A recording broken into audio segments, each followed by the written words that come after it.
How's it going, everybody? I'm Slav-in-a-tor-ski and welcome to the channel. And I am bringing you another entry into the Versus series today. Now, before I get into this, if you do like kind of pistol comparisons, pistol reviews, rifle reviews, just firearms in general, go ahead and subscribe to the channel. There's always something new coming out, and I hope you like it. So, hopping in, if you already know by the title of the video, we're going to be comparing these two pistols that I feel are very comparable. But they're both what I consider low capacity, 6 to 8 rounds, single stack-ish, because they're kind of staggered, but they are single stack, concealed carry pistols. Now, I'm grabbing my concealed carry right now. Longtime viewers of the channel know that the HK P30SK is my main concealed carry. One thing you'll notice about it is it's quite a bit larger than these pistols are, and it weighs a lot more. So what I need is, this is my standard carry for when I want to use a holster. I'm in Florida, so when it gets hot, I like to find something that when I go kayaking or if I go to the beach or something, I want something to put in my shorts. So it's not so heavy that it'll pull my shorts off and I'll flash everyone on the beach and get arrested, and that it'll fit in the pocket easily. So between the two of them, first off, we have the Mossberg MC1SC. Good looking pistol. I'll pull the magazine out, show you it's clear, so that way everyone out there knows we are running safe today. And I'm putting that up against the Smith & Wesson M&P 9 Shield. These are both 9mm, very comparable as far as two pistols go in pretty much every way, and you'll see as I go through this kind of comparison video just how similar they are. But we're going to go through the usual suspects, so what we usually do here, and let you know exactly what I think on them. And just full disclosure, this is not an easy choice for me because I actually really like both of these pistols. So first off, we're going to start with the packaging. Alright, so these are the boxes for both of the firearms. You'll see they're both cardboard. I'd say the Smith & Wesson's a little bit nicer because it has a better coating and stuff like that, but no one cares that much about the boxes. You more care about what's in it. So when you open it up, this is how they work. Now, I do think that the Mossberg's way that they hold their pistol is very clever. I said this in the review for this firearm as well. But when you put it in there, come on you, if you do it right, unlike me who's being very clumsy right now. Full disclosure, it's 11 o'clock at night and I'm tired. But when you fold those back down, it secures the pistol so it doesn't move. So I think that's very clever. It's the only firearm company I've seen that's done that. There might be others, but the only one I've seen. Alright, so past that, both firearms come with a magazine inside of them and an extra magazine. In here you'll see the extra magazine. The Smith & Wesson comes with this nice little pouch. I really like that. Keeps it nice and clean. They both come with all your literature, books, and cable locks. Only difference is the Mossberg is Mossberg branded. The cable lock for the Smith & Wesson is like all Smith & Wesson products, it is a lockdown cable lock. So that's really about the only difference when it comes to the packaging. So in my mind, no real big deal there. Alright, so next up I want to talk about the magazines. And here's where you'll find something that I feel is a huge difference right off the bat. Alright, so I have the Mossberg's magazines, this MC1SC, and the Smith & Wesson Shield 9, or 9 Shield, I get them mixed up. Either way, you know which one I'm talking about. There's a distinct winner, I think, in this category. Now, I kind of want to leave the choice up to you, but I will give you my opinion, but I definitely want to hear what everybody else thinks too. So first off with the Mossberg, the magazines are plastic. The feed lips are not reinforced. I believe these are ETS mags. I do feel like if I was to drop this, it would shatter. It doesn't feel all that durable. It is nice that it's see-through and you can see how many mags fit in there. Again, not reinforced. This is the extended one. This one holds 7, and this one holds 6 total. So that gives you an idea on those. They are Mossberg branded on both. Well, I'm sorry, on one, but that one does show 7 rounds, and this one shows 6 rounds. It's kind of hard to get that angle, wasn't it? All right, now we have the Smith & Wesson 9 Shield magazines. These are a distinct improvement on those. First, the standard one is 7 rounds, Smith & Wesson branded, full metal. I love that. It's metal, it's durable, it is branded M&P. I feel like if I fire this across the room and chuck it into the wall, it's going to put a hole in the wall and be perfectly fine. So, in my opinion, that's just a huge win. It even has the grooves in the side to where if you get dirt or something in there, it makes it come out easier. These do not have that. This is the 8-round magazine, so this is the somewhat extended one. And you'll notice too, not only these metal, but standard capacity is 1 more, higher capacity is 1 more than the Mossberg. So it's a huge, distinct, or I would say improvement. This one I think came out after. So it's a big advantage that the Smith & Wesson magazines have over the Mossberg are the magazines by far. All right, next up I want to go over the features of the firearms. So I'm just going to go over ergonomics, sights, everything, so you can kind of tell. So we will start with the sights because there really is not much of a difference. Now you notice Mossberg, they're dovetailed in. Smith & Wesson, they're dovetailed in, but I believe this one is pinned also, or screwed in as well.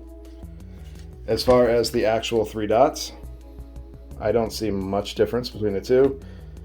You do have some ridges, or I'm sorry, serrations on the rear sight for the Smith & Wesson. Mossberg's pretty plain, they're both sunken in. Biggest difference I could find there is that the Mossbergs are more rounded off, so they will catch and snag on less. So I don't find much of a difference between the sights. Now let me go like this so I can get right next to the phone, so I apologize if I got louder. So as far as ergonomics, I don't like doing it this way, I feel weird. As far as ergonomics, so we have the grip here. I really like this grip. It's a nice texture. These are little itty bitty crosses, sort of. Little plus marks. You have serrations on the back and front. Good feel on the magazine release as well. Smooth trigger guard, but it is raised a little here for your finger. And this is a nice, smooth area to put the webbing of your hand. Ergonomics are nice. You do have front and rear serrations, so you do press checks if you wanted to. And these are super grippy. These are really easy to get a hold of. For the Smith & Wesson, you just have this kind of gravelly texture. It's kind of plain. It's not that grippy. They both have safeties. This does have a frame-mounted safety, and this has more of a shotgun safety. It's a cross bolt. So that's a little weird on a pistol. It's the only one I've seen like that. I'm sure there's more, but the only one I've seen. That'll take some getting used to. But the grip's a little weird on this. Well, not weird, it's just plain. Kind of a little gravelly. It is on the mag relief. And an interesting thing is it goes up into the swell here. So that'll help you keep a grip right there. And you do have a nice rounded out back here to keep the webbing of your hand down. Smooth on the front of the trigger guard. Now this does not have front serrations, only rear, and it's their fish scale ones. These are really neat. I like the look of these, but they're not as grippy as the Mossbergs. They look nice, but I have had this slip out of my hand I went to charge it and it slipped like that by accident. So they're not as grippy as the Mossberg, just by my own experience. So as far as the grips, I would say the Mossberg is superior for the ergonomics. If you are looking for the safety, it's pretty easy. It's harder to activate it than it is to deactivate it. So if you draw, come out, deactivate like normal. If you are looking for the safety, you draw, you have to use your trigger finger to push this back out to make it ready to fire. So if you are looking for a safety model that has a manual safety, Smith & Wesson's definitely a little bit better, I think, on that. Let me move this down here. So, as far as ergonomics and features go, it's kind of a little bit back and forth depending on what you would like. It's hard for me to make a choice on that. Again, I do love both of these pistols. Alright, so next off, I want to compare the triggers between these two. Now, I do feel one has a decided advantage over the other. We'll start with the Smith & Wesson. They're both striker fired, so the triggers are pretty much going to be similar. We'll charge it out. So it's kind of spongy up to here. You see it's that two-piece trigger safety. Right here, so you have the trigger actually moving in your hand. Once you get to here, it breaks. Reset is exactly where it breaks. So it's a pretty good trigger. Resets right where it breaks. So not a bad trigger at all. I'm trying to make it a rule to not just lay these down and put them out here so you can still see them. Alright, Mossberg. The trigger on the Mossberg, you'll see it has that beautiful flat trigger. You can already tell I love this trigger. You probably already know I'm choosing this one over the other one. It does have that trigger blade safety. It's a very smooth comeback. There's no movement in the trigger at all. It breaks right there. And it resets exactly where it breaks. This is a very good trigger. Now, one thing I'd like to mention is if you don't recharge it, the trigger just stays there. So when you charge it, you see here, I'm not touching it. It pushes the trigger back out, so you're ready to go. So you might get a little bit of trigger slap on that one if you're not ready for it, but I have yet to encounter that to the point where it actually bothers me. As far as the Smith & Wesson goes, it's charged, you pull the trigger. The trigger comes back out irregardless if it's charged or not. There's no second strike capability or anything, but the trigger resets every time. Reset. And it comes right back out. So, just an interesting little thing I thought I'd kind of point out there, depending on if you guys prefer that or not. Myself, I do much prefer the trigger on the Mossberg. Now, as far as accessories you can get for these, you can get night sights for both. I think you can get different trigger kits for both. But since the Smith & Wesson has been out so much longer than the Mossberg, I think it has a decided advantage over the Mossberg because you can get all sorts of accessories for these, including new back plates. So accessories on this one, easily the Smith & Wesson Shield, simply because it's been out longer. Plus you can, if you're looking to purchase these, they are roughly the same price. But as far as bundles go, so that goes with the accessories category, I haven't seen many bundles for the Mossberg. But the Smith & Wesson has that bug out bag bundle, which I did get with this, and I went over that in detail in the actual Smith & Wesson review video for it. So if you want to check that out, go ahead and check that video out. It'll show everything that comes with it. But not only do you get the normal 2 magazines with it, the biggest thing for me, you get 3 more of these extended 8-round magazines. That's a big, huge thing for me, and it wasn't that much more. So, something else to consider as far as features go. Now, as far as price on these, they're pretty close. They're kind of neck and neck on price.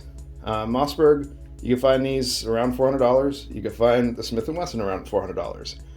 Now, I got this for about $360 on a deal online, and that's recent. That's hard to find, especially in post-COVID apocalypse prices. For the Smith & Wesson, I picked this up as part of the bug out bag bundle, so it was a little bit more. I think it's about $450. But without that bundle, this runs about $400, so that's pretty much a neck and neck, and I know you can get these on sale cheaper. So they're pretty close in price. So that's kind of negligible to me, but if you're trying to find something a little bit less expensive and you're worried about $20, I think this one is a little bit less expensive. Just a little bit, depending on where you can find it. Alright, so as far as taking these apart to clean them and clean out any crud, whatever you need to, I'm going to show how both of these work. I do think the Smith & Wesson is easier just because it's more traditional. So I'm going to start with the Mossberg because it's a little different. So let me get to the other side of the camera. I started on the wrong side. It is clear. So you want to lock the slide back. Nothing in there, always make sure it's empty. There's a little button on the back plate here. You're going to push that button and pull this back plate down. When you do that, you can actually pull the firing pin right out in the whole striker assembly. Once you do that, you can take it apart, get in there, clean it, do what you need to do, but you do not need to pull the trigger. So it's kind of a safety feature for them, and they're very adamant on that with this pistol. You do not have to pull the trigger to take it apart. So that gives you an idea. It's a little awkward, it takes some getting used to, because it is so different, but it doesn't take too long. But that gives you an idea. For the Smith & Wesson M&P Shield 9, it's very traditional. Take it, you lock it back, safe, nothing in there. You have a little lever here, you rotate that down. This is pretty new still, so I kind of had to use both thumbs on that. Then once you've done that, you can use the slide release, but you do have to pull the trigger. Doing that, and you can take it apart.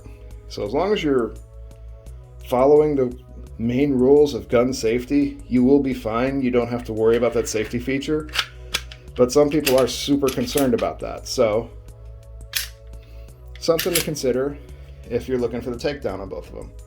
Myself personally, I prefer the Smith & Wesson on that. Alright, so let's go ahead and see what the difference in weight is between these two pistols. And actually, let me turn off this light so you can see that number a little better. That's better. So we're going to start off unloaded. I'm just going to weigh these unloaded so you know the difference. So for the Mossberg MC1SC, we're looking at 1 pound, 2.1 ounces. And for the Smith & Wesson M&P 9 Shield,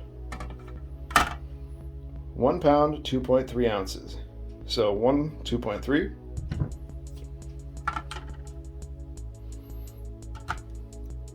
One 2.1. So the Mossberg's a little bit lighter. Now as far as the magazines go, you kind of already know, but because these are plastic, 1 ounce, 2 ounces. So these are double the weight, so it kind of gives you an idea if you want to carry extra magazines, just how much weight you're going. But the Mossberg actually wins out in the weight category because, I'm going to do this a third time for an average, 1 pound, 2.1. 1 pound, 2.3. I mean, 0.2 of an ounce is not that big of a deal, but hey, you never know, depending on how much you're carrying on you, and what your kit is. So, Mossberg is lighter. Alright, so there you have it. That's all the main features I wanted to go over between these two. You see, some have advantages over the other one has advantages of that one. It's a hard choice. These are very comparable firearms, and I think anyone that's actually trying to figure out which one of these two they like better, I'm hoping that this video helps you to really decide which one you prefer. Maybe it didn't, because I'm kind of on the line myself, but maybe getting an up-close look and a detailed look at the features, maybe one of those pushed you over the edge one way or the other. Now, if you were to ask me, oh man, this is going to be like choosing between two puppies I love, but if you ask me, if I had to get rid of one and keep one, which one would it absolutely be? And as much as I love one of them, I would kind of lean towards the other one for one main reason. And that's the magazines. So I would choose the Smith & Wesson over the Mossberg simply because of those metal magazines. I prefer metal magazines by far over plastic. The durability is a huge difference to me. So the magazine went over for the Smith & Wesson for me. Maybe I triggered some people, I hope not. But let me know what you think in the comments section. Would you have chosen the Mossberg if you had to choose between the two? Or would you agree with me and choose the Smith & Wesson? It's a hard choice for me because I love that Mossberg. But if I really, really, really had to choose, it would definitely be the Smith & Wesson. So let me know in the comments section what you think. Or if you wipe these all together and there's something else you go with. Now, I know that there are Hellcats and P365s, reviews pending on those two, as of this video anyways. Those are two that I would also go over. I did not include those in this video because they are higher capacity, and I don't feel that these stand a chance against those two, in my humble opinion. But this is just between these two. So, that's what I think. Let me know what you think in the comments section. And any suggestions you want, let me know down there too, like cool accessories that you know about the Mossbergs. I haven't seen too many yet. Or cool accessories for this that you think I'd be cool to purchase. I'm down. Or anything I might have missed, go and let me know in the comments. I'll pin it to the top if it's extremely useful. But yeah, that's all I really have for today. Just kind of wanted to go over both of them, let you guys see them, and maybe help you out in the choice between the two. And I'm not doing this the full digital format with all the scoreboards and everything because I just wanted to try a little bit more freeform, easier on the eyes, see what people think. I think this might be a little bit easier for people, so let me know about that too in the comment section. But I hope you enjoyed the video, and if you want to see more videos like this, I do have more planned. Subscribe to the channel. I hope you will like those too. So we can always hope, and anything you think I might need to improve, just let me know in the comment section. I will do my best, because I know I do have a day job. I have all my life other than this, so I am trying my best with my limited time that I have. So I'm always trying, and I am trying to figure out what everybody wants so I can kind of sway things in that direction. But I'll quit my rambling. Hope you enjoyed it. I hope maybe I helped you make a decision. I mean, I could be one of those guys that just says, why don't you buy both? But I'm trying not to be that guy. I'm trying to help you actually make a decision. But I hope you have a safe one. Have a good one too. Stay safe. Keep your family safe. Stay on your goals. That's one of the biggest things I harp on now because I've let my goals go for a while. Now that I'm pushing back towards my goals, I feel a lot better. So I think if you have goals, do what you can to go for them and achieve them. You will feel better every single little victory upon the way. But that's all I have for now. I'll talk to you guys again in the next video, and take it easy. Later, everybody.